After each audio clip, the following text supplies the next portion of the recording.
My name is Zachary. I am a I'm a chef and entrepreneur in the Twin Cities.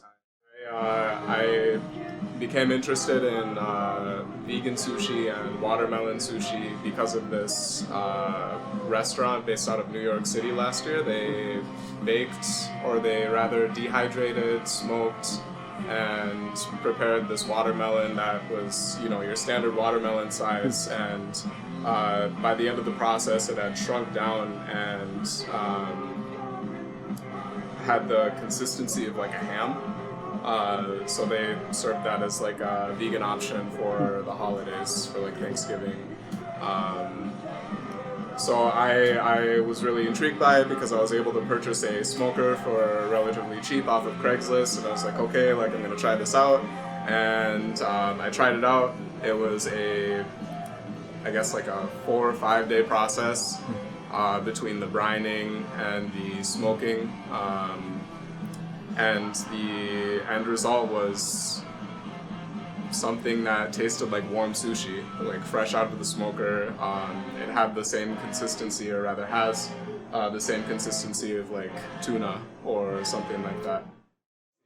The concept of vegan sushi is interesting to me because a lot of the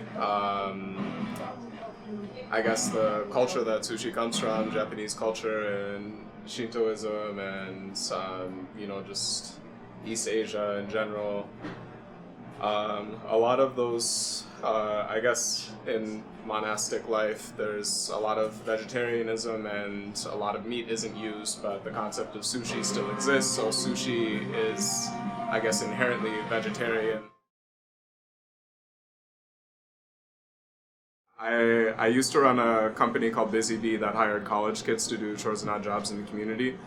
So that really encouraged me to be more involved in my community, as it was part of the business that I was operating, and as a result I made a lot of great connections, especially in this neighborhood, and was able to connect with the community in a way that I didn't really perceive as possible before. But I thought that other people could have that connection, and have been thinking about that for the past 5 years. How can people connect within their community without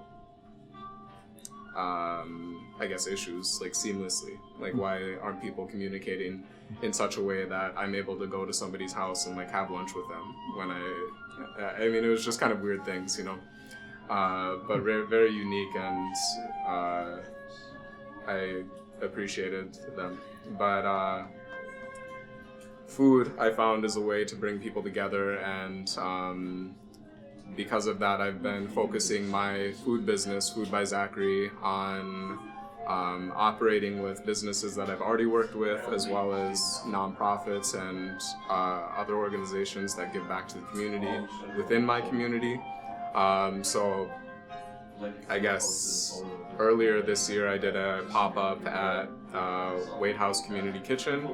Tori Ramen donated 200 portions of noodles, and the chefs and myself at White House, we made all of that up on their produce day, which is when everybody comes in and picks up all of their produce.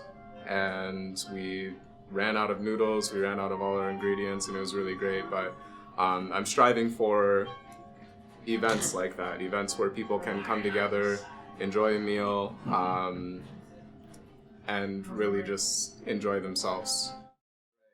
I've been working with Appetite for Change in North Minneapolis, doing some community cooks activities and events with them. But that's given me the opportunity to engage with Appetite for Change and really learn more about what has been and what is going on in North Minneapolis, and furthermore to engage with the chefs who are based out of Appetite for Change's building and their cafe, Breaking Bread Cafe. I think that being an African American chef in the Twin Cities and seeing just the various cultures around me, that there should be more collaboration, interculture, and exploration of what Black food actually is.